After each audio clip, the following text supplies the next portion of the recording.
Hi welcome to my YouTube channel.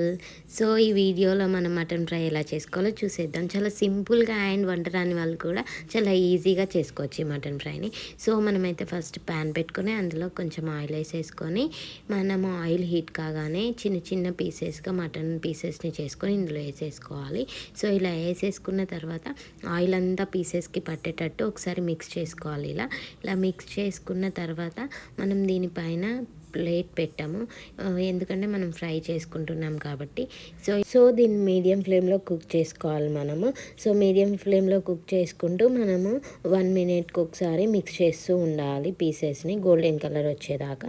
So మనం ఈ పీసెస్ని ఇలా మిక్స్ చేస్తూ మనకి ఇలా లైట్ గోల్డెన్ కలర్లో వచ్చాక మనం దీంట్లో సాల్ట్ యాడ్ చేసుకోవాలి. ఇలా సాల్ట్ యాడ్ చేసుకొని మళ్ళీ ఒకసారి మిక్స్ చేసుకోవాలి.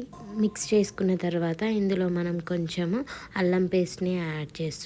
సో ఇలా అల్లం పేస్ట్ని యాడ్ చేసుకొని మంచిగా మిక్స్ చేసుకోవాలి, ఆ పేస్ట్ మొత్తం ముక్కలకు పట్టేటట్టు. సో ఇలా మిక్స్ చేసుకున్న తర్వాత మనము ఒక 2 మినిట్స్ కుక్ కానివ్వాలి మటన్ని. ఇలా కుక్ కానిచ్చినాక ఇప్పుడు మనం దీన్ని లో ఫ్లేమ్లో పెట్టుకోవాలి.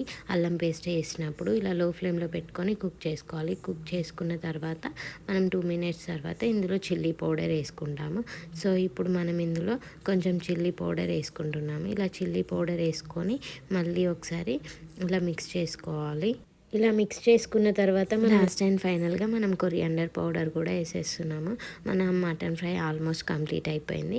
సో ఇలా కొరియాండర్ పౌడర్ వేసాక మనం ఒకసారి మళ్ళీ మిక్స్ చేసుకోవాలి. ఇలా మిక్స్ చేసుకున్న తర్వాత ఒక 1 మినిట్ స్టవ్ మీద ఉంచి మనం స్టవ్ ఆఫ్ చేసుకోవాలి. సో మన మటన్ ఫ్రై అయితే ఇప్పుడు టేస్టీగా రెడీ అయిపోయింది. ఎంతో ఈజీగా సింపుల్గా ఉండరాని వాళ్ళు కూడా ఇలా ఎంతో ఈజీగా చేసుకోవచ్చు. ఒకసారి ట్రై చేయండి, చాలా టేస్టీగా ఉంటుంది.